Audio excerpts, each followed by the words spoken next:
Microsoft વર્ડની અંદર કોઈ પણ એક ફોટો હોય, એ ફોટાને તમને ગમતા શેપની અંદર દેખાડવો છે, એટલે કે શો કરવો છે. તો સૌથી પહેલા એ ઇમેજ છે, ફોટો છે, એની પર ક્લિક આપવાનું. ક્લિક આપ્યા પછી સૌથી છેલ્લે પિક્ચર ફોર્મેટ ઓપ્શન ખુલ્લું છે, ત્યાં આપણે ક્લિક કરશું. ત્યાં ક્લિક કરો એટલે જો તમને એક અહીંયા ક્રોપ ઓપ્શન આપેલું છે, ત્યાં ક્રોપ ઓપ્શન ઉપર ક્લિક કરવાનું.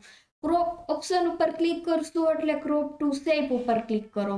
હવે ક્રોપ ટુ શેપ ઉપર ક્લિક કરશો એટલે અહીંયા તમને અલગ અલગ પ્રકારના શેપ આપેલા છે.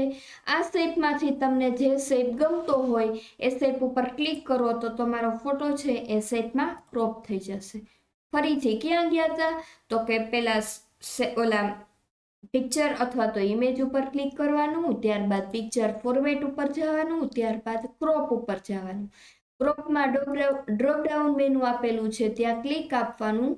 ત્યારબાદ અહીંયા ક્રોપ ટુ શેપ ઉપર ક્લિક કરવાનું. અહીંયા અલગ અલગ પ્રકારના શેપ છે, આમાંથી જે શેપ ગમતો એની પર ક્લિક કરો એટલે છે તમે એ શેપમાં તમારો ફોટો છે એ કન્વર્ટ થઈ જશે. આવી રીતે અલગ અલગ પ્રકારના શેપ છે, જે શેપ ગમતા હોય એની પર ક્લિક આપી દેવાનું. તો તમારો ફોટો છે એ શેપની અંદર કન્વર્ટ થઈ જશે. Thank you.